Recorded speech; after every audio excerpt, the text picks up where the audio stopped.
see what I do when I got the rock, pause. Yeah. I give it the platform to my friends, and I always have. Everyone's starving, a couple of people are fat. We're taking it back so everybody can eat. Movies, radio, books, everything. Fashion, everything. And when we have it, no one's gonna have a boss. Everyone's gonna be a boss. Knowing how hard we come up, man. It really started with nothing, and I blessed niggas.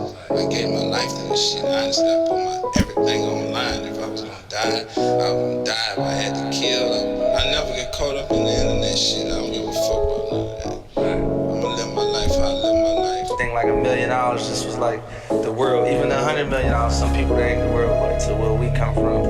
It's like extreme wealth. You gotta be able to compete, still sharp and still. You gotta get out there and you gotta earn your spot. It's not given. I set examples. That's what I do with my team.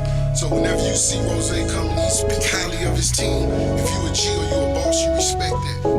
Yeah, hey. What up, y'all? It's Mad Myles, also known as Fresh Ass Deuce. Shout out to Crack D's on the building. It feels so weird without this soundboard, bro. We gotta do some editing on here today, but hey, welcome to Urban Kings and Queens podcast. We in Jab's Gym. What's up? What's going on? I got bro in the building, man. Go ahead, introduce yourself. Hey, man, it's your man Armond Rashad, man. Usually I'm introduced. It's kind of odd introducing myself, man. I feel kind of, self-centered introducing myself, man. Armond Rashad, the owner of Jab's Gym, Eastern Market, Detroit. It's a dope gym. I appreciate it, man. Like, it really is. And when you said the third floor, I said, oh, okay. Yeah, let's third see. floor, yeah. Yeah, well, you had one on the second floor as well, man. But we ended up closing that one, man, and just keeping the one on the third floor, so. Okay, no, I like it too. It's dope. Yeah. Missed the class. Gotta come in here and get some footage one day. Yeah, man. Shit Please look dope, man. Yeah, come in. It's an amazing time. It's a nightclub and a gym all at the same time, so. No, facts. And that was the vibe I got for real. Like, yeah. So, where you from? Inkster, Michigan, man. I'm from the Ink, man. I'm from Inktown, man, right outside the airport, so.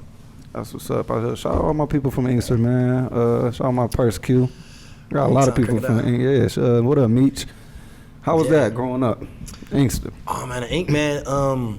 Man, it's funny because the Inkster people can look at it and say, oh, okay, well, you grew up in a poor city, right? But I gotta say, man, my family held it down. We were from a poor city, man, but my family was a good family in a poor city, if that makes sense, right? Oh, facts, yeah. Like we had structure, you know what I'm saying? I had my grandfather, my old school, General Motors cat, that got up early every morning, man, and that's kind of where my brand, most dedicated, most committed comes from, and my work ethic comes from. And my grandma was very much so old school type of woman, you know what I mean? Making breakfast, lunch, and dinner, and taking care of the household, real deal homemaker. And my mom instilled an incredible amount of confidence in me, even though we didn't know we didn't have a bunch of money, you know what I'm saying? That's but she made sure that she worked hard, you know what I'm saying, as a waitress to keep me fly. And really was my my foundation. I never met my dad, but it's not like I felt like I was missing anything by not meeting my dad, And that's crazy because this gonna go all over. I try and tell a lot of my students that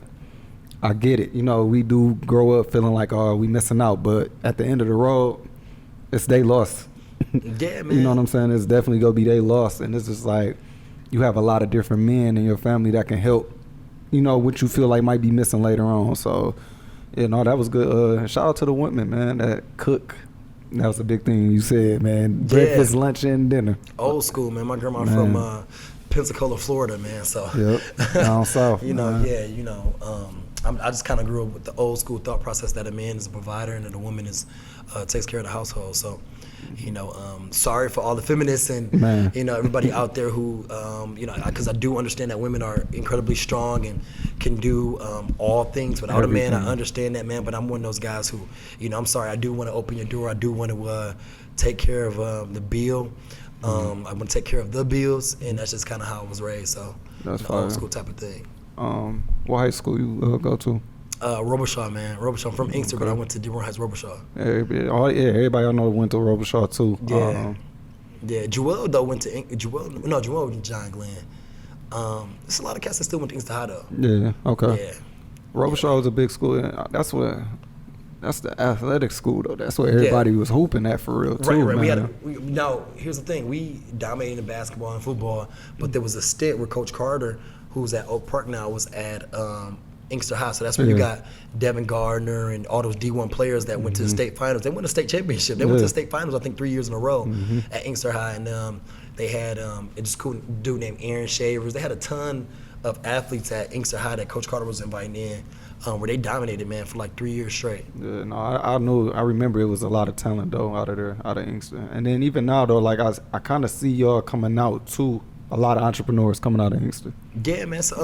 It's a hustle mentality and it's an underdog mentality because, you know, when I got to Inkster, me coming from Inkster, you know, we didn't get the same recognition as people who came from PSL did initially, right? No, so facts, we you know, we even when, you know, Inkster, you know, Robichaud is a school of choice, so we had people who got kicked out of Cody and got kicked out of West Side schools and came to our school and thought they were like gonna just do whatever, and they realized like, man, Inkster Cats is gutted, man. I think you know, Inkster Cats is shoot you and rough you up faster than anybody. Not hanging our hat on that, but you know, it's just that mentality of like, you know, it's only the whole city, only 6 square miles. It kind of reminds you of like a little Chicago. How it's not gangs, but every you know, it's 6 square miles, and like you beefing with somebody that live on another block.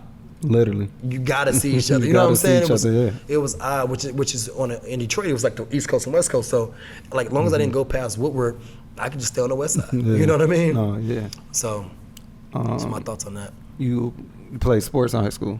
Yeah. You know, I don't know if you know, I played football at Wayne State too. I knew that. Yeah, I knew that. Yeah. So, I mean, this for them, you know. Oh yeah, 100%. Oh yeah, right. This for them. That's real, man. Yeah, 100%. So is that we grow up on sports, you know what I'm saying? Like that's kind of the number one get out for us. Was that the case with you? Man, I think J. Cole said it. So J. Cole said it so like he articulated it really well, you know, on that song called Kenny Lofton, who Kenny Lofton was a black baseball player, and he got a line where he say, "Pac on the mic in his prime. They only care about a brother when you're writing a rhyme."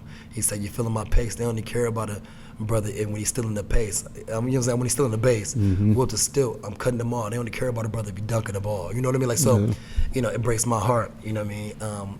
Life's a game. I just play my part. And that's something, man, one of the best J. Cole songs ever made because, you know, I mean, I love music. J. Cole, you know, I love music and rap as poetry.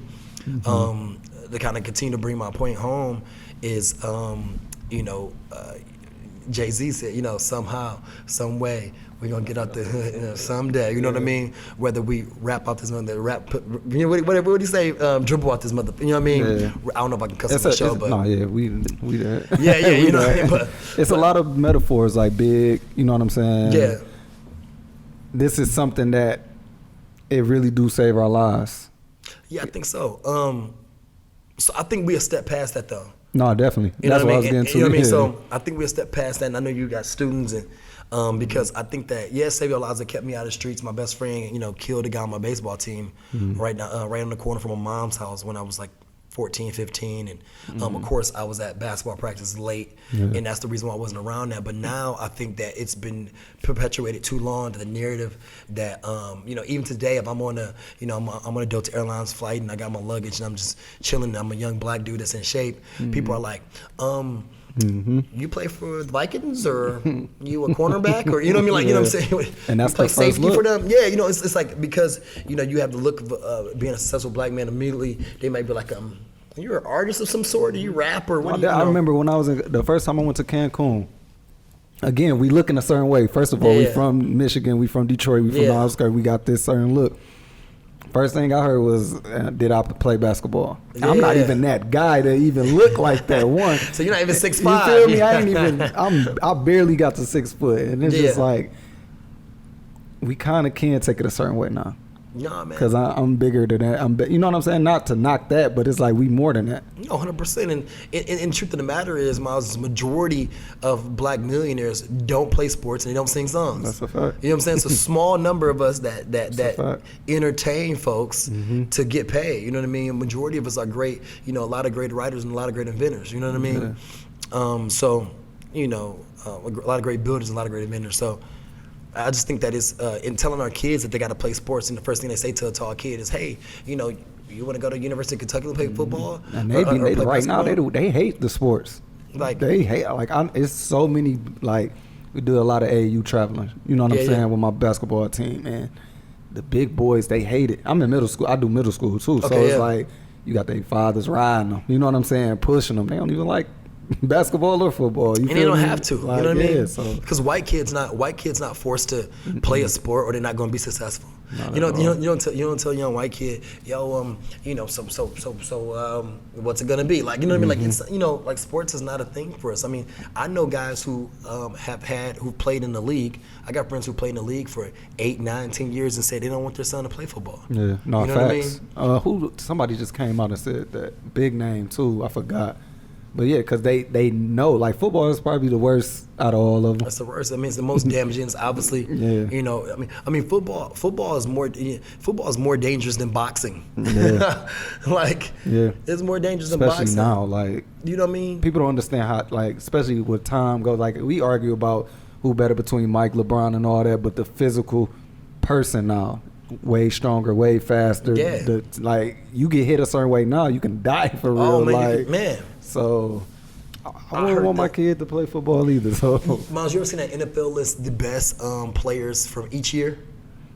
It's like they do that, like that NFL, the best player from each decade, best players from each decade, and they had one guy on there from the 50s, right? A white guy who was like, man, I played tackle, right? And he played offensive tackle, and now, he was probably like, he's like I'm 6'2", maybe he was like 285 pounds, maybe close to 300. I mean, now these tackles are 6'6", 6'7", 6'8", 326. You know what I'm saying? 345. I mean, we're talking about huge human beings that are running and pulling, and he's pulling guards and stuff like that. And he's like, look, the thing is, when we first started playing football, nobody realized that the athletes were going to get as big and strong as they have gotten. Then we didn't also realize after they got bigger that you were going to have a defensive end, that was 275 pounds, can run 4'6". Moving. Yeah. Moving. You know what I mean? Like, you can run 4'6". That's a lot of, it's basic math, speed times force. And then even in basketball, like, just knowing that the position of being like a traditional center don't exist no more. Yeah. You know what I'm saying? They faster, they shooting. Big man wasn't shooting 100%. Like that. You know what I'm saying? So the game is just changing. So and the rim's still 10 feet. Yeah. Like, we not gonna move this up yet? Right, like, it was built for when the tallest player was 6'4". I ain't even think about that. Yeah, like, it's time to move that up, man. Players can dunk without jumping. Some of them, up there and everything. So, Wayne State, how was that transition? Oh man, Wayne State was interesting. I think one thing I always mention, I'm always transparent about, is I didn't graduate. I left early, and I went to Wayne State knowing that I didn't graduate either, so I'm with you on that. So, man, it's interesting, and I'm not necessarily proud of that, but I just want to be transparent with people and let them know that you can, you can do great things without necessarily a college degree. Yeah. I think that college, the best thing that Wayne State did is it gave me an incredible network. Definitely. I started my real estate portfolio because my friend Aaron Higginbotham, he currently owns 100+ units in Flint, Michigan, right where he was from, and then of course, a good friend Joik, Joik Bell, who played for the Lions, whatever, is a real close friend of mine, and we talk real estate and business, and I got these like few key people in my life. The twins, Ray and Rich Diggs, who are two dudes from East Side, went to NYU Law School, and I had pivotal people in my life that kind of changed my trajectory and made me think differently about my ability to grow business and directly help me make money, and then change my thought process about the way I made money and where I went about my career. But besides that, man, besides the network, we know each other from Wayne State, so I think that's where college came in for me. I put one job application in my entire life, so big blessing, and it's real, because like, we do get caught up. Well, I ain't gonna say we, but a lot of people do get caught up with feeling like, because once you get you graduate, it's still tough. Yeah, it's tough as hell. Like, and it's like at the end of the day, you have to have that work ethic. Like, I think that'd be the key thing that people that don't get taught for real. Like you said, you didn't learn that in class. No. You know what I'm saying? No, yeah. You learned this from growing up a certain way, and then, like you said, you networked and you met different people. Yeah. It's something that need to get. So I'm gonna challenge you. I'm gonna challenge you on that, Myles. So you said work ethic. You think is that key ingredient, right? Oh, it's definitely. So I think work ethic is super important, right? But I know super hard working people, man. I know super hard working people that's still working for, you know, 50 grand a year, right? And not saying that 50 grand a year is bad money. Oh, no, we you know passed that though. Right, you know what I mean? I'm not saying 50 grand a year is bad money, but I'm just saying that, you know, man, you working that hard, and I just think that you and your family deserve more. Yeah. Especially when I know people who are relaxing and making triple. I know, I feel that. I'm quadruple, that. I'm that person we talking about. mean? So yeah, I definitely understand that. So, and I think the most important skill is communication. Okay. Because there's so many people who are talented. There's so many people who have value, but they have an inability to be able to communicate their value to you. All right. And so I think, you know, if you look at the people who make the majority of money in the world, majority of all of them are really good communicators. Okay. You know, look at our president right now, right? You know, one thing about Trump, he's a very effective communicator. That is arguably his most prized skill. You know what I mean? He can communicate out this world, right? He uses very grandiose words. He can paint a picture for you. He tells you it's going to be awesome. It's going to be boom. It's going to be outstanding. It's going to be the best you've ever seen. Listen to him. Yeah. You know, he's spewing confidence into who he's speaking to. He's been doing the same thing since he came out and he did his first deal in New York City. And we see that exact same thing when he's you know, as racist as you may think his base is, as hateful as some of his base seems to be, you know, he knows how to say the right things to inspire them to act. And, you know, I mean, some of those guys tried to kidnap Governor Whitmore. No, facts. That's what I said. You know, I tell people, like, he's a very powerful person. Like, he's very powerful. Like, he makes them feel a certain way. Yeah. They be very riled up. Very riled. You know what I mean? Yeah. So much riled that one of them they gonna come around the wrong that area was one crazy, time. Though. I ain't gonna lie. When I first seen that, and then they were saying like they was finding more people that tried to kidnap her too. I'm like, this is crazy. It's crazy. Like, you know, and then he's, you know, he's such a confident communicator that the confidence makes people who should be putting the heat to him back off and be like, well, you know, and they make excuses for the things he says, right? Yeah. And, you know, but that's, I think the power of communication, I think, is by far the most important skill in today's society. I'll take that. And how about what you feel about receiving that communication though? Because a lot of people not good at receiving certain different, you know what I'm saying? Like, I know a lot of people that will bag back from an opportunity because they took something a certain way.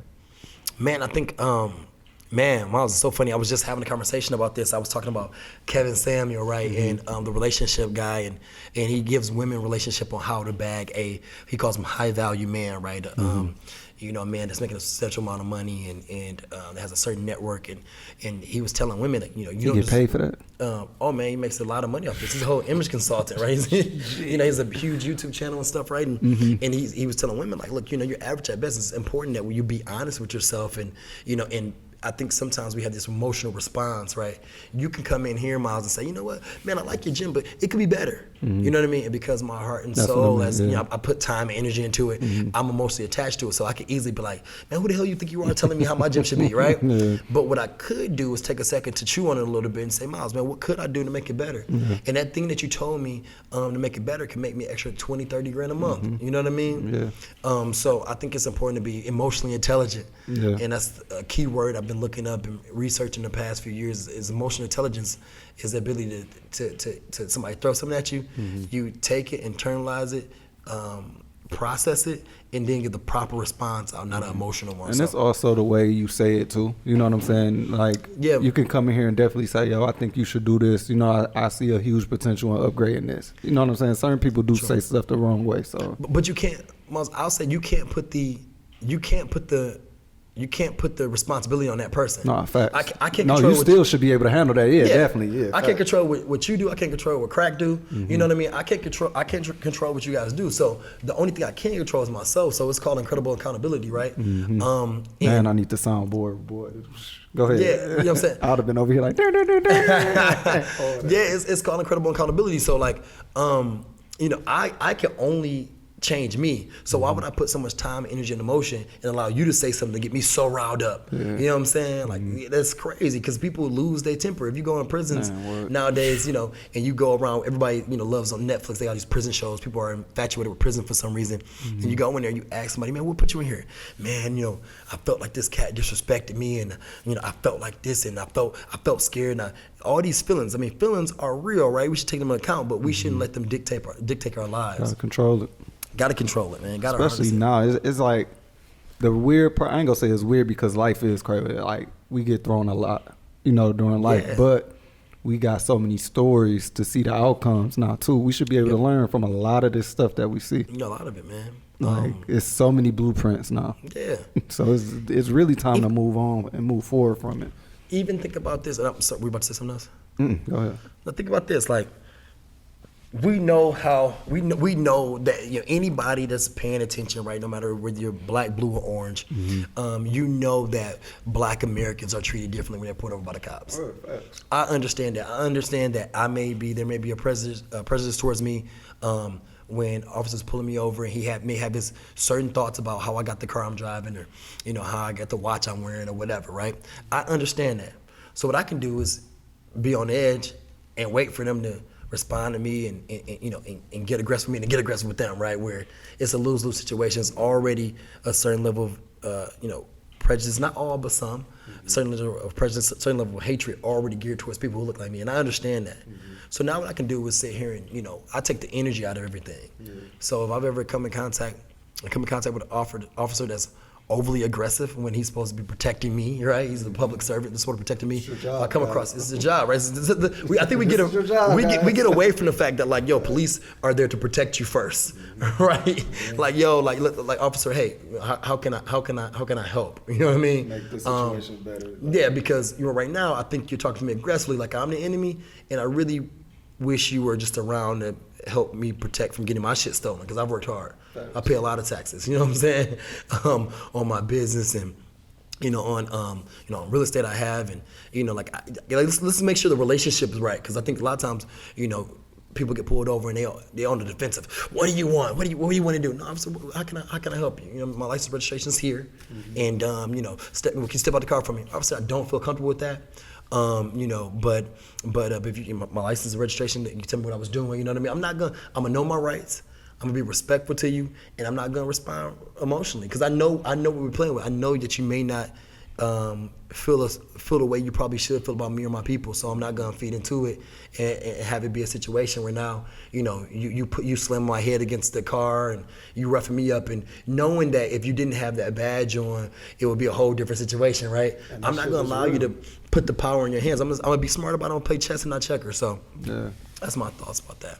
No, it's a fact, because, again, teaching is something crazy. Like, these kids go through it, you know, just from walking to the store, and the thing that they need to realize is that we are people as well. We don't, like you said, we don't want our stuff stolen. We don't want it. Like, we go through the same thing that y'all fear or scared or afraid or whatever y'all want to feel. We feel the same way at times. 100%. Like, I have a daughter, a wife, like, I don't want shit to happen to them. Like, you feel me? So it's gonna be a time where I need to call y'all and we need to be on the same page. Like, but I'm gonna go back real quick. Yeah, please. High school. So, like, just growing up, I got a show that I'm working on. Top 10. Top 10 shows? Yeah, no, your top 10. I'm gonna go through a couple. Top 10 rap artists, like music. It don't even gotta be rap. Back then. Well, let me go. I gotta go rap first. I feel like, and then, you know what I mean. Yeah, no, facts.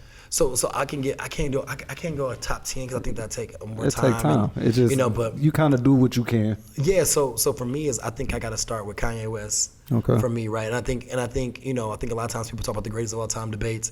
I'm talking about, for me, this is Armond's list. Is your shit. You know what I mean? It's Armond's list. I'm quick to tell people that. I don't care, you know what I mean? Like, I don't want to. No, how dare you disrespect Pac? You know what I mean? When I was young, and I didn't all the way understand the content that Pac was giving me. Right? I respect him, and I, of course, always loved Pac, and I love Pac now. I love Big now, but, you know, I'm a 31-year-old man. When it was a very pivotal time for me when confidence was I needed confidence being infused in me. Kanye West was the first cat that told me it was cool to get fly. It was cool to be, you know, quote unquote, you know, what some would call, you know, in the hood considered a pretty boy, or you know, he said back when they thought pink polos were hurt to rock. You know what I'm saying? You know what I mean? No, Kanye was talking like that he was shit for talking real. that shit, man. Yeah. And he made you feel comfortable being you, and he also was unbelievably confident. You know, I use the arrogance as esteem to power my dreams. You know what I mean? Like, you know, like you know, he had so many different lines. He said, you know, man, he's like, man, I got so many Kanye lines in my head. You good at that too, because I'm you know, horrible at coming up with the lines. When I'm in the car, I can say every line of it, but as soon as I get on this show, it be over with. I'm like, but no. Man, you know, you can let them dream killers kill your self-esteem, or use the arrogance as esteem to power your dreams. You know, like he was just, man, he was just going and just like he was confident for no reason. And sometimes I think that people try to point to different things of like, okay, well, you're confident because you got a family that loves you. You're confident that you got, man, Kanye was a person that I think, you know, he was coming from a place of like, yo, I'm confident, because what do you tell that person that has nothing? You know, that, you know, how do you make them confident, right? Like you tell them, I only can be confident if I know my dad. You know what I mean? If I know my DNA, if I know where I'm from, no. You know what I'm saying? Kanye was like confident for no reason. A lot of people, of course, he rubbed it a wrong way, and you're gonna rub a lot of people the wrong way when you are extremely confident. When we live in a world that suffers from depression, And you're a genius too, right? though, so. You know what I mean? Yeah, and he's a genius, man. And so we live in a world where confidence is weird to see people really confident. We dislike it, we hate it, and but are really infatuated at the same time. And Kanye for me is, I gotta go number one Kanye, because that's real. he was at that time, he was you know, come up in the spot looking extra fly. Before the day you die, you're gonna touch And the the sky. thing about Kanye too, man, I'm a huge Jay-Z fan. Jay number one for me, but I gotta go Jay next. I mean, you didn't even let me. You didn't No, even let me finish my thing. I'm still on Kanye though, because Okay. the thing about Kanye is, I'm a huge Benny Siegel fan too. Yeah. Kanye came in the rock and took over though. Oh yeah, 100%. He's not even in top 10 on the list at this time. Yeah. He's at the bottom. They not even thinking about Kanye. He's a producer. He's a producer. This is it. This your role. And literally, probably he got better albums than everybody on that roster. Yeah, man. I mean, Where he's at right now, like he, you know, I'm talking about musically, the Adidas deal, going from the Nike bullshit that he went through, like all that Ralph Lauren, like he really worked. And what's so funny is people were literally calling. I mean, let's go ahead and we praise Jay-Z, and I love Jay. Jay's an animal, but let's understand that the richest rap artist in the world is Kanye West. You know what I'm saying? I think people try to glaze over that. You know, glaze over that he didn't show up with that 3.2 billion. You know what I mean? But he's the richest rap artist in the world. Yeah, you know, like he literally nobody knew his name when Jay got started. Nobody knew his name when Dr. Dre got started. Nobody knew his name when Diddy got started. Arguably for the first 10 years, nobody knew his name. They had a 10-year start on him, and he was the one person that was like, you know, would you rather be a trend or rather be left? I'm sorry, that's a Jay-Z line. But but I was saying that, you know, he was like, you know, it ain't Ralph level though, and he was talking about, and he was ranting about them not letting them in their factories and all this stuff, and talked about the quality differences and all this stuff. And we see him making, like I was in Miami 2 weeks ago. I saw a whole group of women with like these like sweatsuits on that were like crop tops, and they had like, the only reason why it clicked, because I was like, why are these girls looking? They look kind of like this homeless like sweatsuit look. It was Yeezy. It was that Yeezy stuff, man. It was because they had on Yeezys. They was like, they had to like, everything was earth tone and like thick fabric. And but man, he's a revolutionary though. All right, go number 2 was Jay. You gotta go Jay, yeah. Because what's so crazy about Jay, and what I love, and let me know if you don't want me to expand on him. No, go ahead. That's Okay. Jay. Listen, Jay done came up on every episode, bro. Oh, Like, okay. Because Jay, man, you ever heard the song "You Don't Know"? Of course. Man. Listen, I'm Jay for real. Okay, like, okay. I'm like, you don't know the remix. Like, Man. he was Jay-Z, snapping on man. there though, man. Jay-Z literally like told all of us what he was. You don't know what you're doing. Sure do. I came in the game $100,000 strong. Now I'm from being Zach from grinding G's packs. You know what I mean? Like he was telling you what he was doing. He told you for everything real. he was doing. You know what I'm saying? Can make a 40 off a brick, but one rhyme could beat that. And who would ever told you that Hov would sell clothing? And not in his lifetime. He wasn't in his right mind. But that's the difference between you and him. That's I crack smartened man's. up. I opened the markets up. 1 million, 2 million, 3 million, 4. It's 8 months, 30 million more. You are now looking at the 30 million boy. I raped from Def Jam to I'm 100 million man. Now, come on, like what? Man, he was talking And that's crazy. why Blueprint might be We had a big debate too. What's the number one J album? It's tough. Blueprint's nuts. I mean, but you can't ever dispute Reasonable Reasonable Doubt. Doubt was like. I mean, you know. See, but that's my thing though. I'm in the moment. I'm the beginning stage type of person. So Reasonable Doubt is one for me. Like, you know what I'm saying? Jay-Z was like 26 when he came out with that album, so he had a lifetime of, you know, every rapper's first album literally is their best. They be 17, 18, 19, early 20. So like Jay got experience. He done lived this. So it's like he got. So let me test you, Myles. Story. Let me test you. Who's the other artist who arguably his first album was his best album, but it was reasonable doubt level, but he was young though. Artist, he was young and he was so wise beyond his words. Who was the artist that had his first album was wise beyond young though? He was Nas was young, wasn't he? Nas. Okay, I was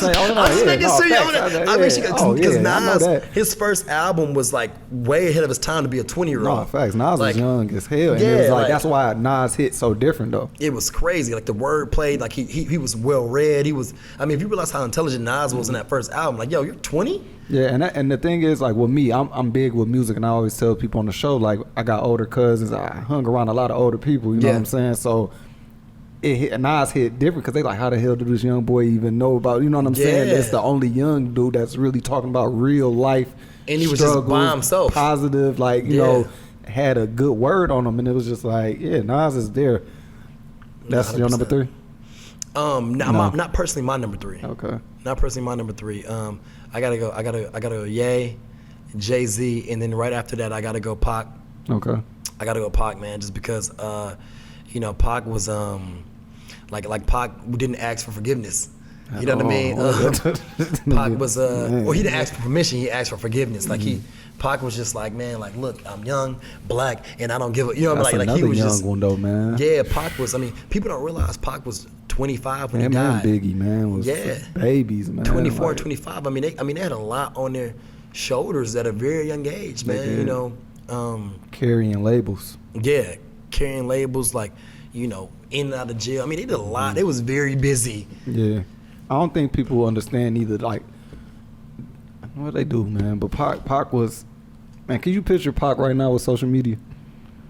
Man, can you picture everything that Pac was doing and going through in social media times, man? I don't think a dude like Pac would have survived as long as because social media like tell you where you at and everything. Social media is like not for like no cats who's like real. Like Pac was like a real gangster out here. Like, you know, he was getting in scraps, and you know, like today's the social media age kind of lends towards being faker.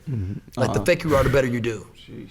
You know what I mean? So I don't know if you realize that in the social media in the social media age, like the more phony you are, the more it hit. And not phony per se, but like the more you play the game, the more, like, I mean, let's be honest, when we post stuff on social, like we're doing it for the gram. Like, you know, you can profess that you're real this, you're real that, whatever, but like, you know, you feel the need to have to prove. It's crazy because I was just telling Crack the other day, like we was there when Instagram first came out. You know what I'm saying? And we I know I still do. I still use it the same as I do then. You know what I'm saying? I still live the same life. I post what I post. But like you said, there's people that don't even love what they do, but they playing the game to show this off. You know what I'm saying? It's because I mean, I go through a struggle every day. Yeah. I go through the struggle every day of being like, yo, like people are like, you should show your lifestyle more, you should show this, whatever. Like, like I never thought to myself like, oh, let me post and show this. But it's like, oh, well, you know, it's kind of this thing of like, one, you know, he who has the most attention wins, right?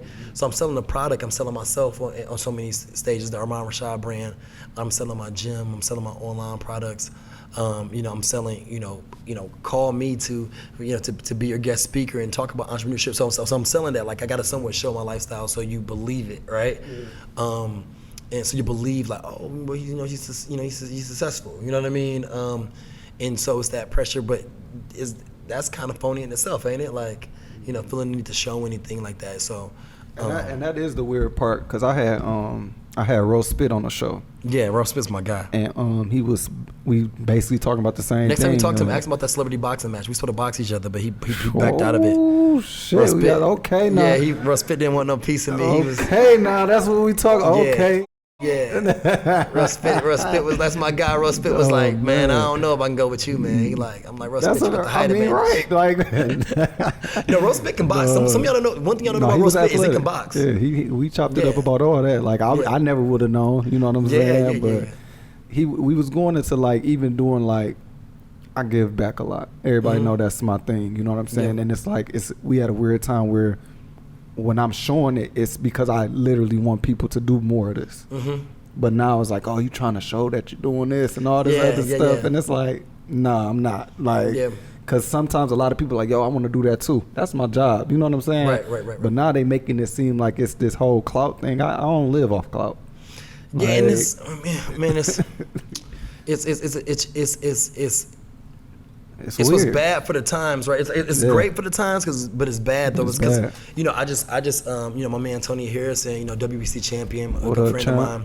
He posted like, yo, we giving back, we doing this, whatever. And I'm like, yo, Tony, I post online, yo, I want to donate some clothes. Where can I go? And Tony hit me up, yo, bro, you can donate them here with him. Okay, dope. That's where social media is good. I wasn't posting, I want to donate clothes for the fact of showing everybody like I'm giving back, whatever. I just really want to know where to take my clothes, you know what I'm saying, and donate them. And I'm glad that those ways social media can be good, right? But there's so many other things where I know dudes, man, who don't, have a place to live, and they feel the need to buy chains and I think that's when it's damaging for the culture, right? No, facts. When it's misleading the youth for sure. Yeah, were you emphasizing the chain over, you know what I'm saying, or were you emphasizing some jewelry over, just setting your foundation solid, you know what I mean? I think that's when it's damaging. And we do, I ain't gonna lie, I definitely lived that, you know what I'm saying? Definitely got tired in that before, but again, it takes life to understand like this shit is just for show. It's crazy because me and my sister just got a piece, you know what I'm saying? And I told her, I was like, it's crazy that you just got a house last week, no likes, no nothing. You get a chain, everybody DMing you, blowing your shit up. Like, it's like, bro, you just got a crib. Like, that's way more, but that's hey, before we recorded, y'all, we was talking about weird people, man. Y'all something else out here, man. It's kind of thinking like, yo, who raised y'all, right? Man, you know what I mean? And here's the thing, I get it. You know what I'm saying? I got young frat brothers, I get it. Some dudes won't be noticed in the club unless they got ice on their chain, or, ice on their watch or whatever. And I think that is a horrible place to be, to feel like you're invisible somewhere. You know what I mean? And I also have to be very much so mindful of my own upbringing and my own relationships where I've never necessarily felt like that. You know what I mean? So maybe if I ever felt I was invisible or I wasn't the guy or whatever, maybe I would probably do more to be like, let me garner attention. I got a Shinola watch on. You know what I'm saying? I get more looks at this than I do my Rolex. You know what I mean? But people are like, oh, is that Shinola? I like that. You know what I mean? And but at the same time, though, I did feel the need to get a Rolex. You know what I mean? And that's I had that conversation too, because everybody know me as I get what I like. I grew up, like I said, my cousin's a huge influence on me. My sister's a huge influence. We grew up on Cardis, but me personally, I like all type of Cardis. Yeah, 100%. Yeah. It don't matter if they wires, woods, buffs. Right. I like all of them. Yeah, you know what I'm saying? Yeah. And it's like, I remember being downtown. Somebody like, man, why you need some buffs? I'm like, why? Yeah, I already got them though. You know what I'm saying? I just use my wire. But people got to get out of that. But I do understand, because it's like we done did the club shit. Yep. We did the frat shit. Like, before the frat shit, we did what we did, and it's like we used to it. So again, we won't know how somebody else feel. This might make them feel really important. 100%. And then, like you said, people want that shine, women. And you want the attention. And here's the thing, somewhere it's always somebody on a bigger level, right? So somewhere, man, that's the thing, like certain things that I wouldn't post or brag about, somebody else thinks is a great thing to post and brag about. Hey, let me tell you something. I don't regularly ride private jets. You know what I'm saying? And when I get to the point where I do regularly ride private jets, I may feel inclined to post that. You know what I mean? I'm posting that shit. What? You're like, I'm posting this. Hey, we here, we is on this damn jet, boy. But somebody who do that, who lifestyle that is all the time, they may feel like, why would you post that? Like, you know what I mean? Because it's their lifestyle. Like, so I think people on different levels every time, and you know what I mean. It all just depends. You know what I'm saying? No, it's definitely levels of it, but I do, and that's why I try and tell people too, like, don't put your whole life and soul into this stuff though, because these things make you happy for the moment. You know what I'm saying? Because like you said, you get this chain, you walk in there, somebody's going to have a bigger chain. Somebody's going to have a way better clarity chain. Like, it's always somebody bigger and better. 100%. But I think that's one thing. But also too, you think about the same money that you spend, right? On that, right? You know, I got a Rolex watch worth of stocks, if you would, right? Yeah. And today, you know, it was a big day. Peloton went up crazy, jumped up crazy. You know, it was worth like $48 billion or some crazy, you know what I mean, crazy valuation they got. Hopefully that's right. And you know, it was a lot of money made today, right? And I was excited. I don't have as much Peloton as I should, but there's a few of my other stocks did really well too, and I was super excited. You know, I made like $1,400 on a casual little bump that just came out of nowhere, right? That's just cool to, you know what I mean, to see that and being like, man, you know, we're in the middle of a pandemic. My business is not slamming every day like it was, right? Obviously because of these weird guidelines that they got going on. But you know, it's cool to say, man, you know, because I spent my money and put it in an investment, you know, I still can have days where I got positive days of winning money. You know what I mean? Winning money. So, you know, and I don't get that with, you know, my watch. I mean, some Rolexes do rise in value, but you necessarily can't gauge that. You know what I mean? So. No, I got to get into that too. A lot of people keep, you know, chopping it up when we about getting into stocks and what's up with the Forex stuff? I'm not a big fan of Forex personally. You know, I like. I'm not knocking y'all. I'm really asking the question. No. I'm not knocking. Any way that you make money, you know what I'm saying? I think, I think. No, I think any way you make money, whatever, I think it's good, especially if you're doing the right things with your money, whatever. I think is, you know, more power to you. You know what I mean? I'm not knocking Forex or anything like that. You know, I just lend towards, you know, I've read books like The Wealth Choice, The Study of the Black Millionaire.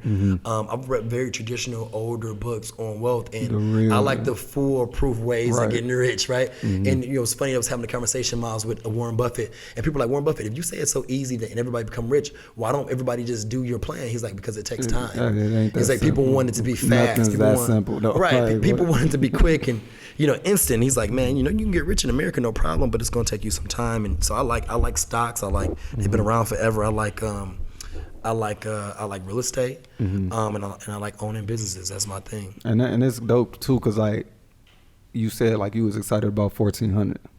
Yeah. And I did nothing. You know what I'm saying? That's a dope. Yeah, I did nothing. Thing to hear though, like you know, I look at you a certain way. You know what I'm saying? Like you know, you good. No, yeah, 100%. But you know, here's the thing: you never like I don't know, man. It's never no off switch. It's not. And two. Here's the thing: is this weird thing where I heard, and it's a weird thing I heard, Myles, and it was like, I heard that you don't. It's hard to like fluctuate in the middle. You know what I'm saying? Either it's either like you're a have not, or you gotta switchly cross over to the side of being a have, because like. If you don't, you got to insulate yourself. You know what I mean? You know, you gotta get like it's hard to be kind of floating in the middle, man. So I just told that's crazy. You know, I just told somebody like I feel like I'm in that middle, and I'm not even in the middle. Like you know what I'm saying? And it's like because you got people that's I'm not knocking y'all. You know, people sensitive, but here. That's real life. Yeah, that's where life goes. I got friends who didn't play in the NFL, then you know what I'm saying, very wealthy, live in mansions, and I got people that's still in the same neighborhoods we grew up in. You know what I'm saying, and it's very tough being in the middle because like we go off to college, we learn this. I can't be on the block every day, all day. You know what I'm saying? I can't. I still pull up, check on everybody, of course, but then. Yep. I'm not where my rich friends at either. You know what I'm saying? Like I can't be with y'all at the clubs every night throwing this and bottom. Nah. So it's a very awkward, tough place. And I think the thing is, man, this probably might be the most because I'm trying to add value here to the, I want to always give away some knowledge or something that might click with somebody. But I think this is one of the most valuable things I'm gonna say when I'm on here. You know, I truly understand the whole meaning of like stay down till you come up now, right? Because what happened was. You know, before the pandemic hit, you know, I said to myself, man, I understood about this middle piece, and I said, man, you know what, I got to hit the threshold of, you know, I got to get a couple $1 million worth of stuff. You know what I mean? Whether that's property, businesses, like I got to look at my it's called a PFS, right? A personal financial statement that the bank, that they give you, and they try to list your assets and trying to see, where you are, where you stock up to see how credit worthiness and see, how much they can loan you, right? How much cash you produce on a monthly basis. And I didn't even know about one of these, right? You just told me something for right? sure. Yeah. And so they give these personal financial statements and like, okay, let me see what you own. Let's see this real estate on, it may have all your houses that you own or buildings or whatever, and it tells you like a value of those things. And at the end, it says like your cumulative net worth, right? And what I realized, like, man, I gotta get well into the millions to feel, comfortable, because the thing is, like, you want your money to make money, and the reason why people don't realize that is because they haven't invested enough to get anything out of it, right? So, like, if you got $1,000 in stocks, whatever, right, your dividends may be, you may see yourself getting like 36 cents back, right? Sometimes, right? You might get you might get a couple dollars back, $4. It doesn't make anybody excited, right? Let's say you got $1,000 and your return is 4%, right? You got, you're getting like $40 back. That makes somebody excited. But if you have $1 million in there, now your return becomes $4,000. You know what I'm saying? So I think I got that math right. $4,000, or I'm sorry, it's $40,000. Okay. Now your return on that million is $40,000, that same return. So I think the difference is the reason why it's so important to stay down until you come up is because once you start making money, whatever, in my eyes, this is just me, I'm not saying, in my eyes, I think once you start making 5 figures a month, I think once you can have months where you're making, and not even 5 figures. Maybe if you can net 8, 9, 10. For those of us starting out, right? I got colleagues who this is a small month for them, but for those of us starting out, Myles, I think that if you can comfortably do $8, 9, 10, 11, $12,000 in that range a month consistently on a consistent basis. And while I say that, when I say netting that amount, because there's people who make 100,000, but they work for somebody else, so they really only take home 60,000. Now I'm talking about seeing, Chase gives you your monthly deposits every month, right? Yeah. And you want that to be upwards of $8, $9, $10,000. I think if you could get there, and then instead of like increasing your lifestyle, getting a more expensive car, getting a bigger house or bigger apartment, whatever, if you can like keep your lifestyle the same that you were living when you were living on maybe $4,000 or $5,000 a month, whatever, I think you can see a substantial jump in your wealth in just a year's time. Yeah, that's what I think the game changer is. Because me and my wife was just talking about that too, because we get caught up in the moment. When'd you get married, Myles? When was this? 2016? Man, me and Craig got married the same day. Oh, really? Yeah, it was crazy. Y'all wedding was together? No, it was crazy how that happened too. That's crazy. We got to go back to that. But no, sorry, just saying, you see your wife get caught up in everything. We get caught up in because congratulations, by the way. Appreciate it. Congratulations to you too, Craig. Y'all gotta help me out, man, because I'm over here struggling. I'm gonna get into that too, man. Yeah, so. Because I remember the show. Oh man! Last Squad Standing. Yeah, was that what you're talking about? Yep. Okay, yeah. But we was talking because we work hard, and again we from Detroit, man. We like nice shit. Yeah. So it'd be times where we just want to get our stuff. You know what I'm saying? Like we want to upgrade the car, upgrade the glasses, upgrade. She would like earrings. She do hair, all that. But it's like we got everything we needed. So now, like the next 3-4 years, we straight. Right, 100%. We really about to save and, like you said, look into this stuff. You know what I'm saying? 100% supporting you. Because my main goal is I want to, like, even with working out and everything, I feel like I'm gonna be a bad motherfucker 40-year-old dude. You feel me? Like, same you here, feel me? Like I feel like I'm gonna be that guy at 40, 45 because I know a lot of guys in Vegas. Yeah. That my uncles hang with. They live in they like fuck 20 and 30s. Oh man. I'm living the best time of my life right now. I posted Tyson Beckford the other day, today, and I'm like, he just turned 50. He just turned 50. I can only imagine. This dude got abs and everything. I'm like, man, this is me at 50, man. I got to be, it's longevity. So. And a lot of people, and because I got real bad asthma. I got a lot of bad health, but it's way better. So like my first time really working out, like consistently, was this summer. Okay, yes, yeah. So I'm like, I'm feeling better. I'm like, I'm really about to turn it up. And I'm like, I had a cousin tell me like he ain't start working out till he's 35, and he looked like he been working out his whole life. Yeah, 100%. So he said it don't take much, just really do it and stay consistent. Yeah, it's that focus, yeah. And the key is, man, put it down on paper. Yeah. You know what I mean? Same thing I say, like, you know, with a plan, my idea with the, you know, just like I do myself, my idea with my wife is to write the plan out and make it plain, like the Bible say, right? And say, look, babe, you know, we grinding right now, but on March 4th, we're gonna go buy something nice. You know what I mean?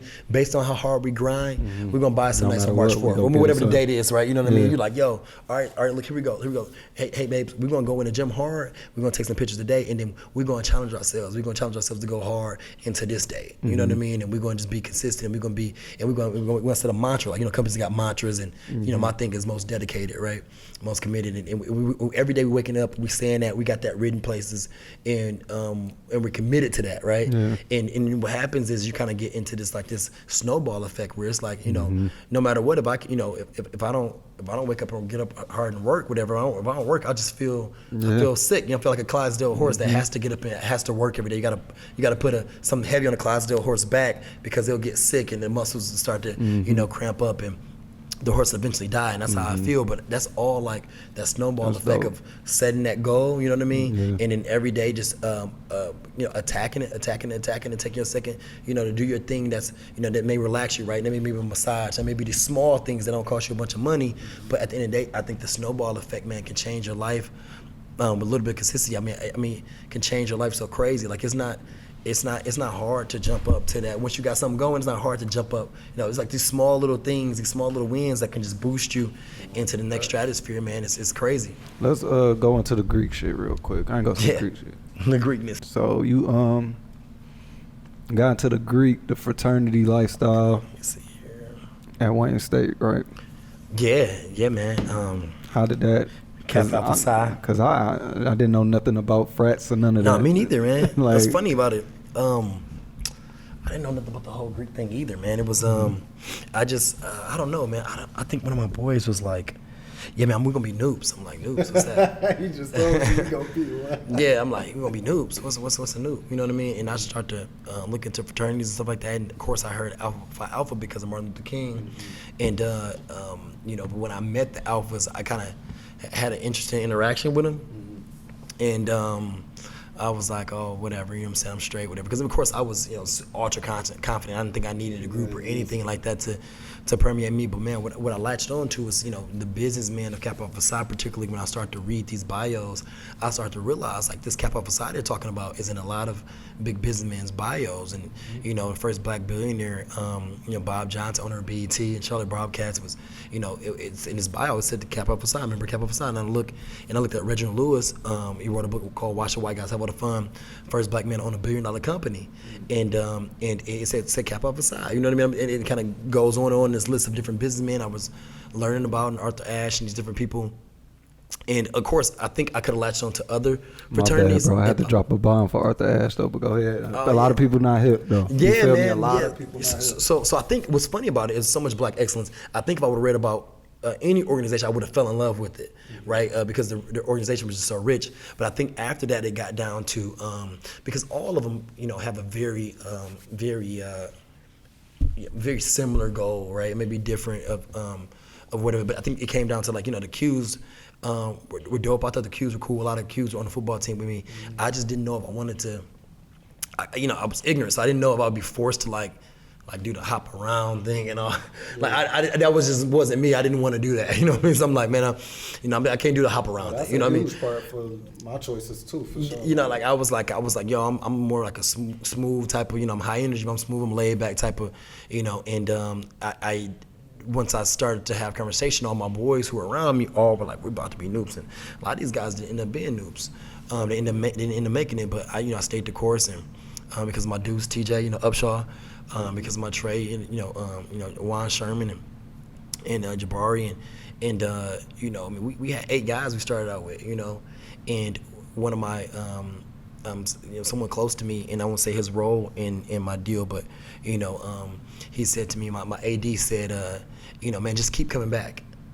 And he kept telling me, like, it's like a tunnel vision type of thought. Just whatever you do, just keep showing up, keep coming back. Making it seem so simple. Yeah, and he said, look, keep coming back, and sooner or later, man, you're gonna reach Kaplan, man. Just keep coming back, and no matter what happened, what would go on, or what type of brothers tried to discourage me, like, or discourage us, I just kept coming back, kept showing up. And it was like, I think that's a metaphor for life, and it taught me so much, because it's like if you just keep showing up, sooner or later life gonna get tired. Like, all right, we're gonna just let him, the world, the universe gonna get tired. Like, we're just gonna let him have what he want, because he just he relentless. He just keeps showing up. And that helped me a lot though, in a lot of ways, because there was a lot of stuff that I didn't finish. You know what I'm saying? Like from injuries and, like I said, health issues and just jobs. I quit. You know what I'm saying? There was a lot of that going up, bro, because I ain't had nobody like really pushing me like, no, keep going type shit. Through, And with that, it was like after this, like, because again, I was the same way. I was like, man, I don't really need this group. I'm me. You know what I'm saying? Like, but there was a lot of men, and again, they was young, and they sounded like uncles. You feel me? Like, damn, like, dude really know his shit. You know what I'm saying? So it was like, it definitely saved my life, because right now to this point, I never gave up after that. Right, 100%. Yeah. You know what I'm saying? Like, I don't care if I'm on my knuckles, my knee. I don't got nothing. If I'm broke, I'm able to make something work, because it was them times when we ain't had shit. And we still had to make it. We're not able to do nothing with. We're not able to do everything with nothing, sir. For the, we the willing is what we had. That piece of info was called for us, man. We the willing was what it's called. So, man. I think, I love my time pledging Kappa. It was a fun time. And I think the time that you came in 10, right? Yeah, 2010. Yep. I actually, ironically, pre-pledged twice, because I was pre-pledged in 9, but I was a transfer student, so I didn't have a GPA. And like when we found out we won't be able to, you have to wait another year to come back and do it again, man. But that's crazy, because cool. I was supposed to come. I did the same. I was supposed to have been on 10. That would have been nuts. I wound up crossing in spring 11. Oh yeah, okay. Just because my plans wasn't college, bro. Like, to be honest, I had, like, my wife and I went up there with her. I got into some mess down here in the city and went up there with her and wound up going to LCC. And just got real connected and cool, just me being me.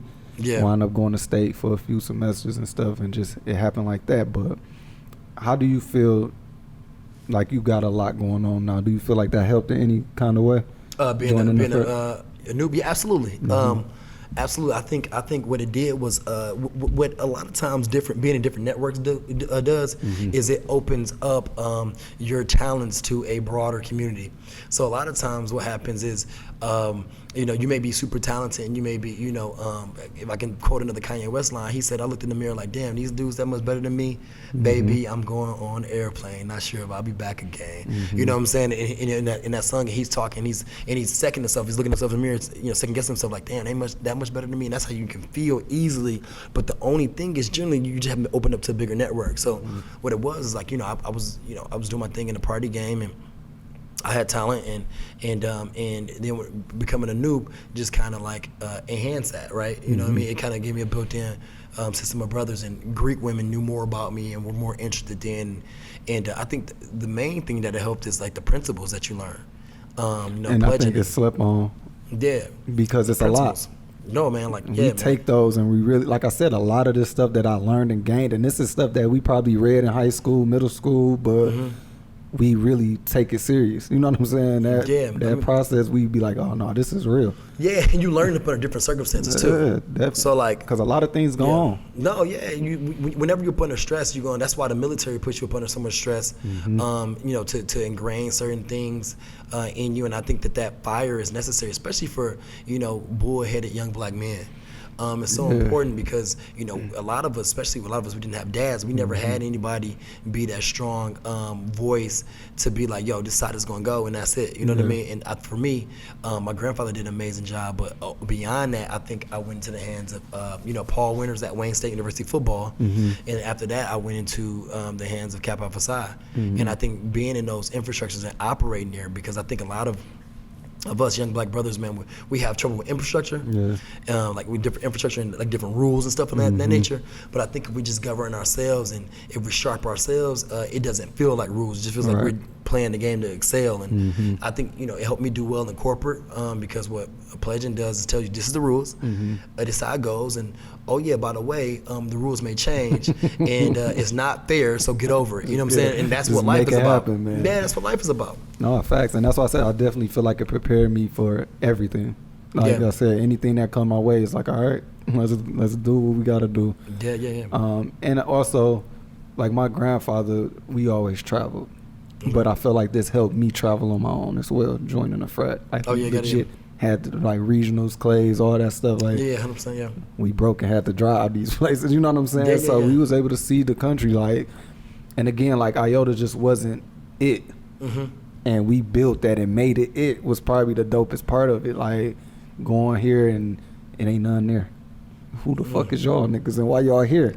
We fuck with y'all. You know what I'm saying? That's interesting. Yeah, man. That's interesting. It's some dope shit, and a lot of people really don't know that. You know what I'm saying? So, but like I said, I always got love from y'all, everybody for real. You know what I'm saying? I ain't really had no ill shit with nobody.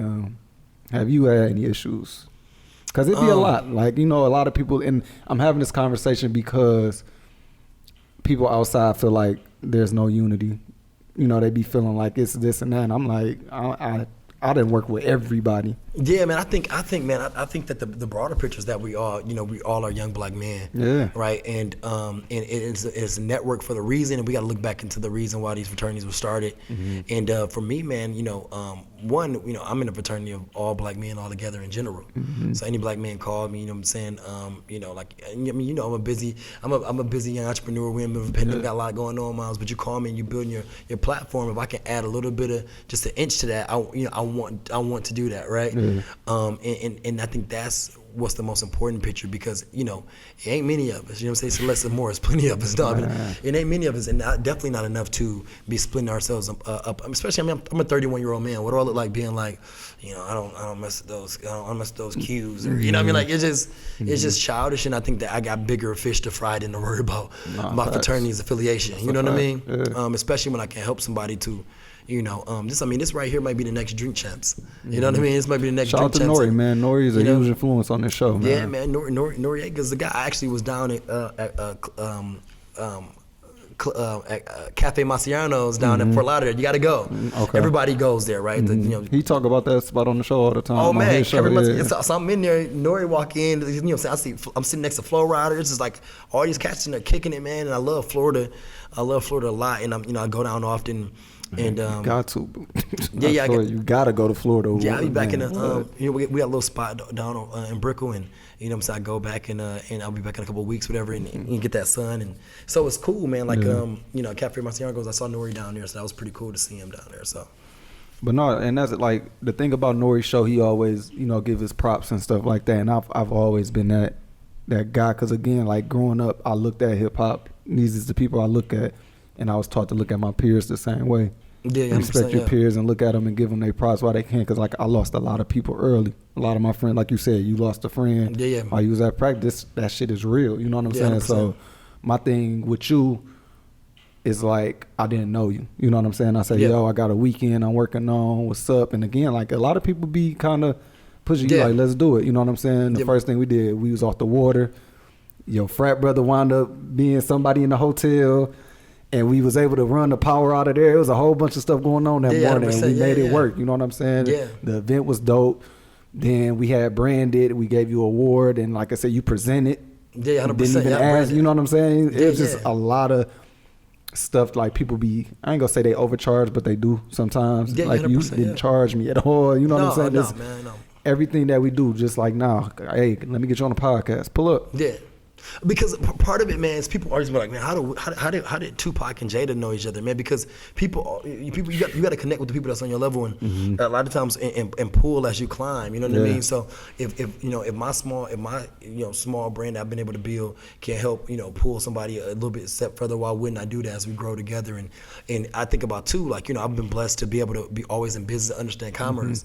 So when you ask me to come and do something, whatever, generally, I can come and do that off the love because I have, strong assets behind me to keep me, afloat where I don't need to, I'm saying? I don't need to charge, to do that. I mean, I got big companies that, I'm sponsored by Lululemon. I got, American Heart Association. I'm a key presenter for American Heart Association. That's why I was just about to cut you off, because I'm like, don't think like this small, because man, you know what I'm saying? But I get it though, because people.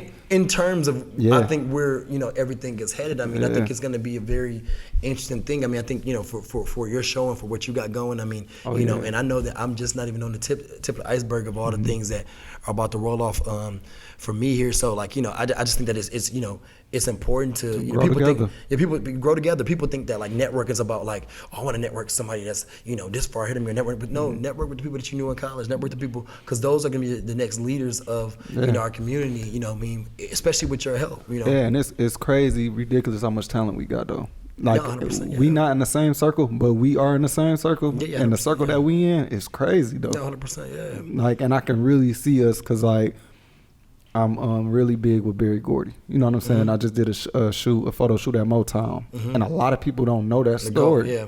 The GOAT, you feel me? Like, 100%, yeah. And it's like, that's what I got installed in me. Yeah. Like, he Temptation, Jackson 5, Mark, like, all of this talent. Atlanta cool, but Atlanta got that from us. Yeah, 100%, yeah. Everybody, like, we had it before that. Yeah, we had it before that. Yeah, like, you know what I'm saying? So it's just like, we will always have that, but we go fast forward, man, because I lost thought. But No, it's all good. I lose thought all the time. That. Yeah, I lose thought all the time, man. Hey, this what we do. You feel man, me? Shout out to 100%. Crack Diesel, because he go edit the hell out of that. We ain't Right. even go. I don't edit nothing though. We good. But we in Jabs Gym, man. How did man. this start? Oh man, actually this started Willie Fortune and my partner Dave Tesler actually started in 2013 out in Birmingham, Michigan. Then in 2015 they opened it here at the end of 2015, right at the beginning of 2016. At the time, I had just came back and I was in the process of building a gym, and then I ended up leaving and going to move to LA.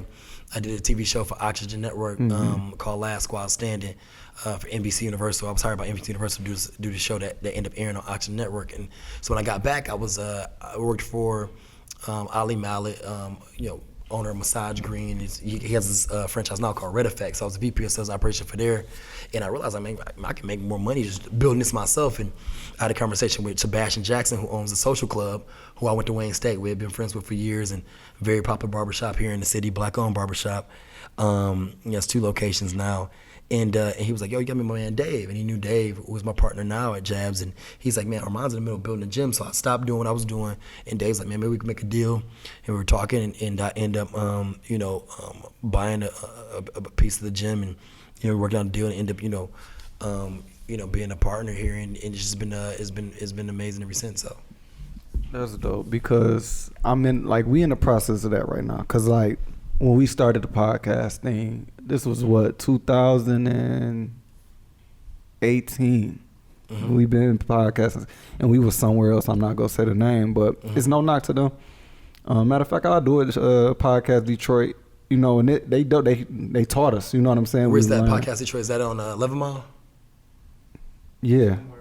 It's I think so. Like 11 Mile, 9 Mile, something like that? Royal Oak area. Royal Oak, yeah. You got the black and green. Yep. Yep. Podcast. It's one out here too, though. Okay. It's okay. It's yes, it's a huge. Yeah, it's a big thing. Okay, it's nice. Okay. But we just weren't happy with the product. And then again, like I said, Slaps, it's good. Crack is good. What he do, and the visuals wasn't good. But it's like, we can build this. 100%, yeah. But now we in a place where it's like, we need a building. Yeah, 100%, yeah. You know what I'm saying? So, like, we looking for... And just like even an office, like a studio. Yeah, you know what I'm saying? And the thing is people, because like this is what you want it to look like. Yeah, right? 100%. Yeah, I redesigned it to look like this, yeah. And that's what I'm saying. Like, that's where we struggling, because people don't want us to do this and do this. Like, we want our stuff to look a certain way. So people don't want you to do what? Remodel and and it's like, we paying you. So that's why I feel like we just need our own, and just because we don't need much. No, I mean, at the end of the day, if you're signing a lease somewhere, you're not changing the I'm not structure changing much, though. That's what I'm saying. I mean, you're like, not changing the structure of the building. I mean, you're paying rent. They should let you do what you want to do in there. So what are you doing? Paint and just putting up pictures and shit like. But I mean, we got 1 foot. We got 1 foot nails going into the wall to keep these up. You know what I'm saying? Like, that's what I'm saying. 12-inch nails going straight to the wall. We wasn't even doing nothing near like that. But like, just being able to, it's dope that you're able to find somebody, like, again, going into connections and stuff like that. It's like, yo, let's get this done. You know what I'm saying? But so what was the goal? Like, to go where? Far as like, where did you want to go? Far as this though, like, because this is your first gym. No, so technically I owned Run This Town Detroit first.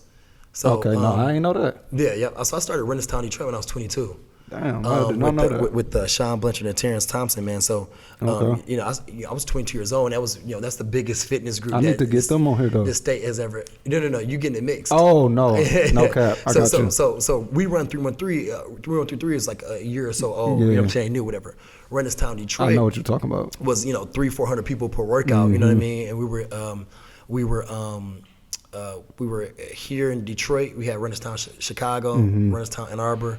Run This Town, Kalamazoo. We had Run This Town, University Michigan. We had Run This Town, or it's called Run This Campus, Michigan. We had Run This Campus, Eastern Michigan University. Is he a Sean, what's his name? Sean Blanchard.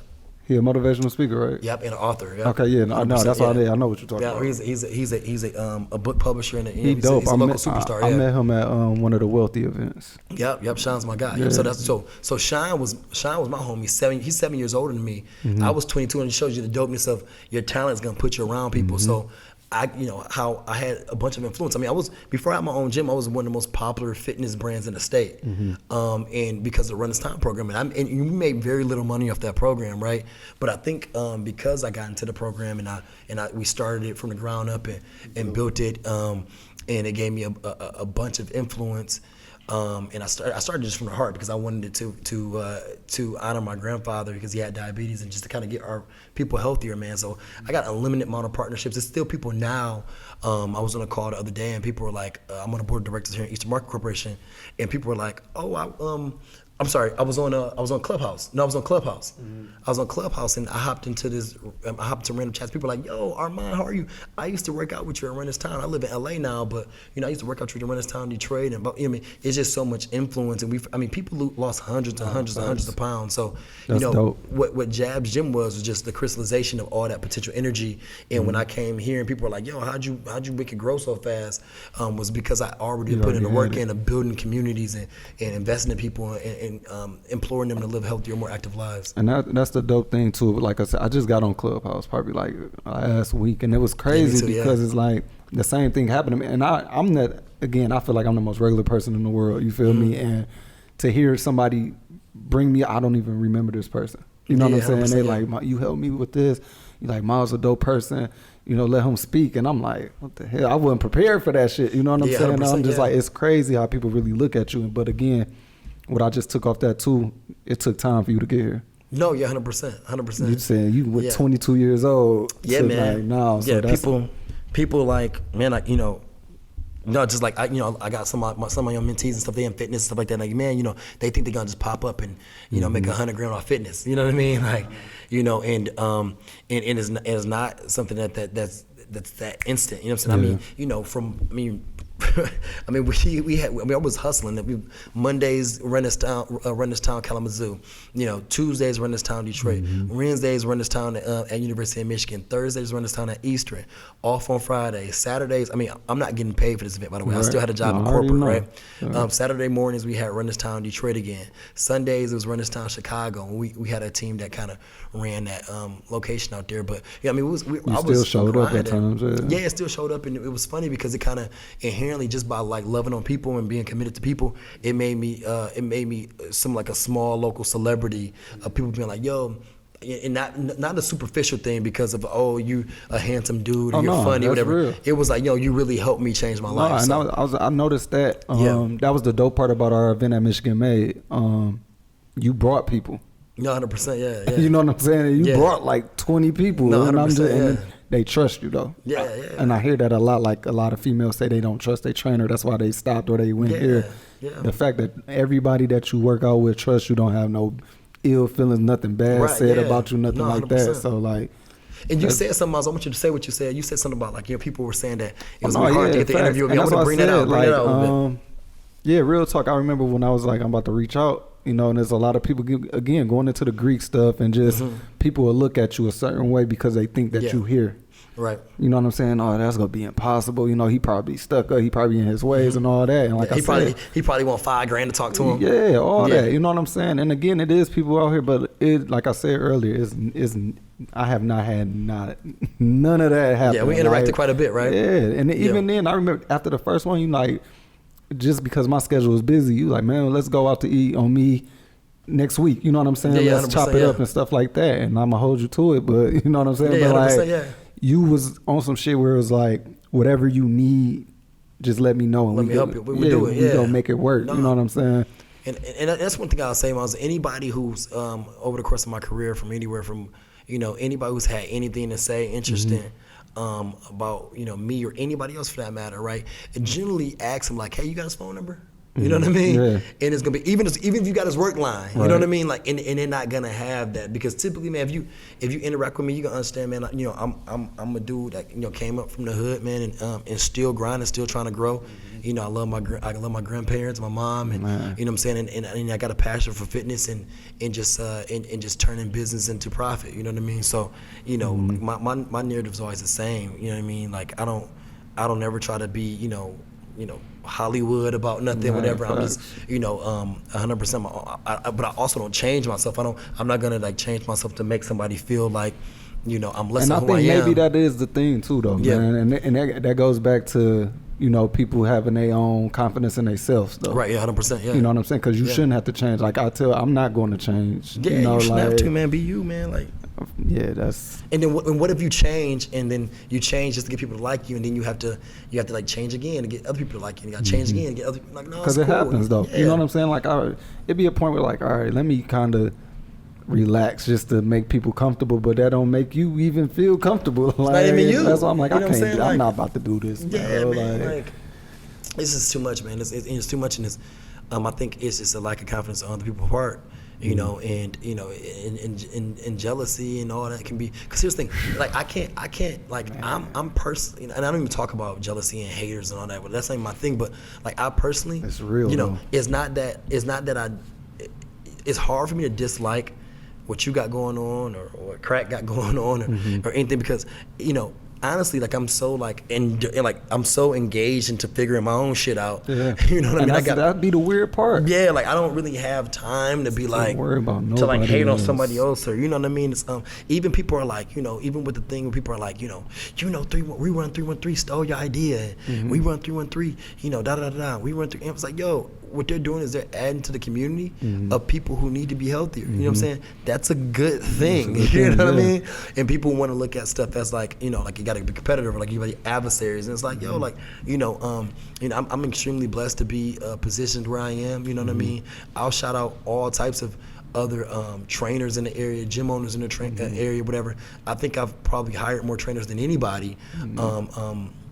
In Metro Detroit, you know what I mean? So at the end of the day, it's all love, and I'm just looking to always continue to build. That's interesting, because we be having those conversations, because like again, podcast kind of just blew up like crazy, and everybody was hitting us up like, man, y'all, everybody taking y'all. I'm like, it really ain't our idea. Like certain people do like look at your blueprint and kind of run with it, but it's just like, we had these topics, we had these talks though, man. It's good, it's irritating, but it's like, yo, everybody got a voice, so just do your thing, man. And it's millions of people. It's important to understand so that. many people, man. That's and that's my thing. Like, and like going back to travel, because like we about to hit the road next year. That's my main goal. Okay, nice. Because again, we got this. We can go wherever we want to go. Right. So it's like, do you feel like, again, you had it in Chicago?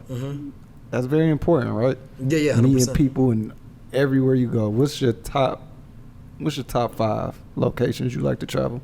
Because you said Florida one.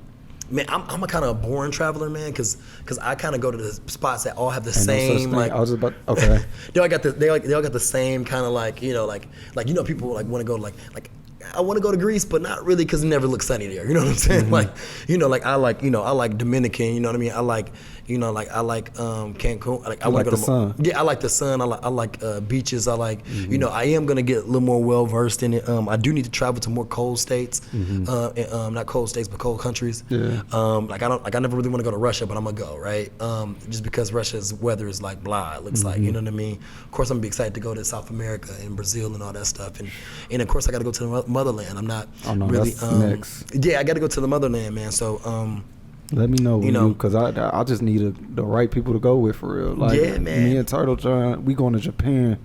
Are y'all? We planning a trip to Japan. That's gonna be nuts. I go with y'all, man. Let me know the trip to Japan. We trying to get a dope Japan trip. I'm a person that's like, yo, we going where? I'll book it right now, man. Like, yeah, you know what I'm saying? Like, I'm just waiting to see what COVID do, man. Like, COVID been real weird. How that's been? Oh man, COVID, man.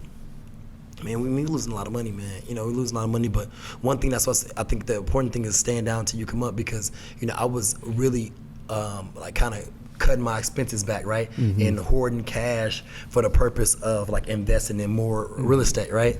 And what happened was, in the meantime, COVID came. So the whole time, God got a funny way of like putting you in position when you put in your position, because you like working on something else, whatever, he gonna just like bless you in another way. And what he ended up doing is, because of that, I was able to, I mean, we paid rent almost a whole year with no business. You know what I mean? That's crazy. I didn't lose any of my personal rental properties. My personal home, didn't my bills didn't fall behind because of it. But it's just really cool, man, when because sometimes you'll be figuring out you got your eyes on one thing, man, and God will just take care of you another way, man. So COVID, of course we've lost money, man, but I think that it has taught me more to even be more conservative and be like, because sometimes I told you, I tell everybody, and I'll tell you now, and hopefully people listen, it's like in the stock game, I didn't know how to start, whatever, and I don't know, somebody was way smarter than me, were like, yo, Armond, when you're just sitting around, man, just throw 1,000 in there, you know what I mean? Just, you're sitting around, you look around, you had a good day at the gym, whatever, you made a couple thousand, whatever, throw 1,000 in there, right? And I'm like, okay. And at first it just starts out as that, and it becomes a habit, like, just kind of throwing it in there, and you slowly build it. Like now it's like, man, you got it laying around, throw 2,500 in there, you know what I mean? Because like you never know how much money you're gonna need, and you gotta, the cool thing about me, and the interesting thing about me, Myles, if I go broke, I'm just gonna eat some, ham sandwiches, man, go sleep at my grandma. I got a kid at my grandma's house, go to my boy's house or something, right? Move out of my crib, and I'm good because it's just me, whatever. But when you got a family, man, I think that it's super important to be, It's so different, bro. Yeah, super aggressive about being like, man, let me, if you thought that you needed extra, 15, 20 grand sitting away, maybe you need an extra 50 just because for the family or whatever, And the thing is, I'm thinking like we think so ahead, like we have something that our kids go run.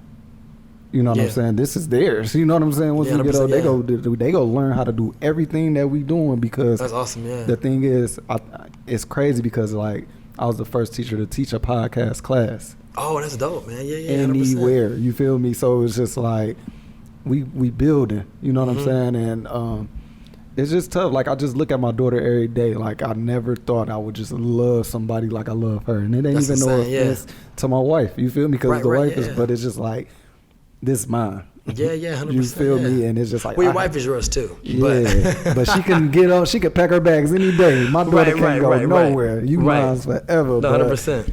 It's crazy though, man. That love is real, and you will really do anything for him, bro. Like, last topic, real quick. No, yeah, please. We talked about this. What's the perfect woman for you? Oh man, if I knew, I would have it, Myles. God damn it, dude. This dude's putting me on a you crack, dude. Listen, crack. You told him to ask this shit, man. You told him to ask this shit. We talking about it. I just don't understand, man, because I'm sure you could get whoever you want. Man, it's crazy. Man, I heard this thing that said, man. So I told you I've been listening to Kevin saying, I've been studying Kevin saying. I wasn't going to bring it up until you brought him up. Man, I've been studying, man, and it's like the funny thing about it is people, I heard somebody say this. The weird thing about is when people assume that you can get anybody, you end up with nobody. And I felt that crazy because it's like, because of there's so many different things, people just assume that there's all these women over you and all this stuff, and just because quantity don't mean quality. Yeah. That's the first thing to remember. I was like, it's just because it's quantity and a lot of women want to chat you up, and it's just like the woman that's like pretty or whatever, and a lot of men want to get at her, and she thinks that she just hot stuff, and then years pass, and nobody is asking to marry her. Like nobody of quality is asking to marry her. Because the scary thing about it, it's like Instagram. You could think you're doing well, right? Social media make you think you're doing real well, but you look in your bank account and you look at your goals, and you're not crossing your goals off. You're not being able to do. You know what I mean? Like Instagram can fool you, and that's the way I think people. A lot of attention from the opposite sex can fool you, right? You could think that I'm doing great. It's tough. I was about to say, to me, it looks very tough to try and find love right now. Yeah, man. It's because. I mean, city girls is out here, you know what I mean? And, facts. and their thing is like, yo, like, you know, if you want to deal with me, then, you know what I'm saying, you got to spend this and spend that. And here, look, the thing is, like, man, let's not make it so ratchet. If you my baby, you know what I'm saying, I care about you, we date, whenever you need something, I got you, you know what I mean?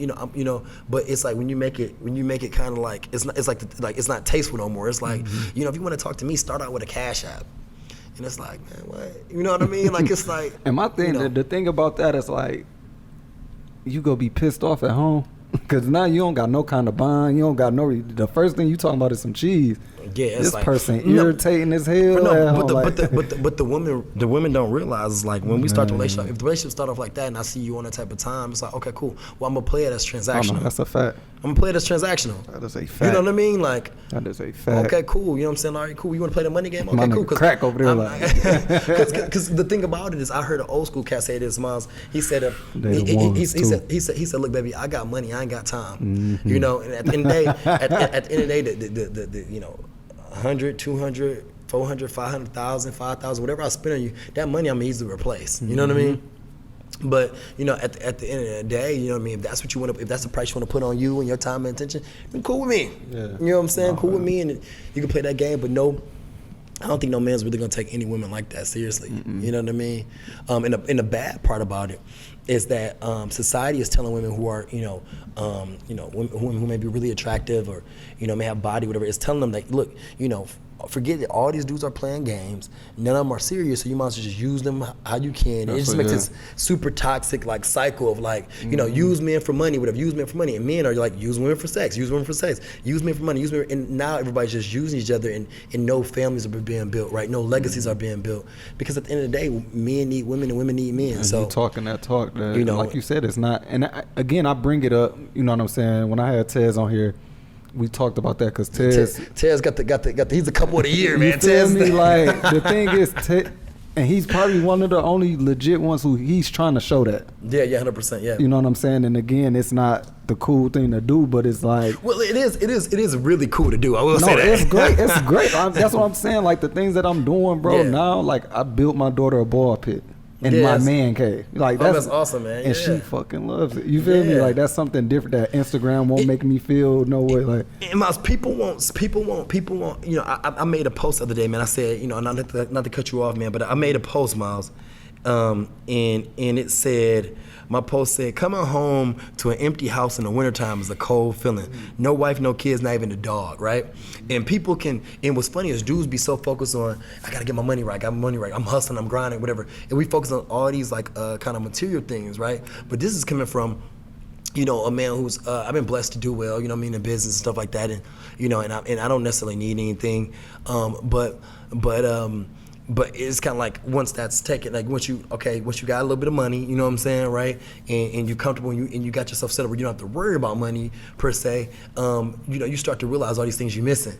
You know, J. Cole line, you know what I mean? Like, you know, hopefully you start to realize the more important things that you're missing. You know what I mean? Like, you know, and people. That's why you got people who are, you know, suicide is just as high among people who rich as it is among people who not. They do not be happy, man. You're not happy, man. And it's crazy, and that's why I tell people you cannot. We going back into social media. Everything that they paint on there ain't not what it is. It's hard being married. It's hard being a dad. No, and I'm here to tell y'all that. You know what I mean? I tell my wife that I have to communicate. Like I said, that's one thing I said. Because again, infidelities happen. Yeah, you know what I'm saying? All this stuff happened. We had to have counseling before we did it. Yeah, you should have counseling. And one of the things that I said, I was like, I have to communicate with her as much as possible and tell her how I feel. And I tell her being a husband and a dad is tough. My whole schedule changed. I can't just get up and go shoot my moves. How old's your daughter? She about to be 2 in May. Oh my God, so precious, yeah. You feel me? Yeah. So like now, and the thing is with the pandemic, I thought I took an L, but I was able to take this time off to spend with her and see her grow, walk, talk. You know what I'm saying? That's amazing, right? I taught her everything she knows. You feel me? So that's time you'll never get back. Yeah. You know what I mean? No, facts. That's amazing. So what do you want from a woman though?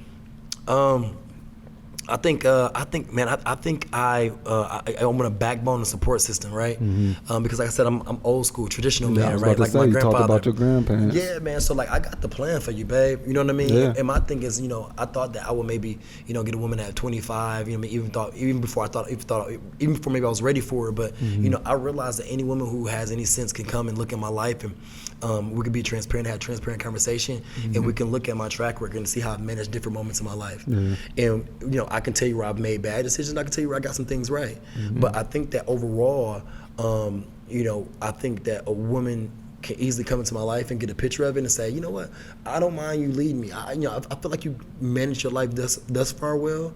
You know what I mean? I don't mind you leading me to the next step. You know what I mean? Because I'm not sitting here saying, baby, you should just sit here and listen to me just because I'm a man. Just listen to me. You know what I'm saying? Look, babe, I think I got the game plan, and I've already had a game plan. Let me show you how I work my game plan. Let me show you how I built this infrastructure and how I've built something here. And the different things I built, whether it's community, whether it's business, whether it's financial, whether it's like different relationships, whatever. Let me show you what I built, and let me show you how I think you can play a role in this. And I want to be because it's a business decision getting married, right? So I want to be very transparent with a woman that's logical to say, hey, baby, this is how I think this can make sense and how this can work. And that's the my pastor actually. He's the one who did our counseling. What church? We was at Second Ebenezer. Second Ave. Yeah, So we got married on the Second Ave. Yeah, Second Ave. So that's Bishop Edgar Van. Bishop Van. Bishop Edgar Van, right? Yep. And the first thing that they told us was, what was the number one reason for divorce? What you think? Number one reason for divorce, probably because it's a lack of communication, I'm sure. Finances. Oh no, I heard that. I actually heard that. I heard that. Yeah. And again, we both knew it wasn't infidelities, because again, my grandparents raised me. She's from New York. She Cuban. You know what I'm saying? So they got all kind of crazy lifestyle. You know what I'm saying? Right. So, but they still together. Right. Yeah. 100%. You know what I'm saying? My grandparents. Yeah. They did what they did, but the goal is, like you said, build. Yeah, you got to build. Yeah. She do hair, so like I said, we're in the process of trying to find a building where we can do this, and she can do her hair in the same building. Yeah, man. Yeah, that's the name of the only game. makes sense, bro. You know what I'm saying? Yeah. We wanted.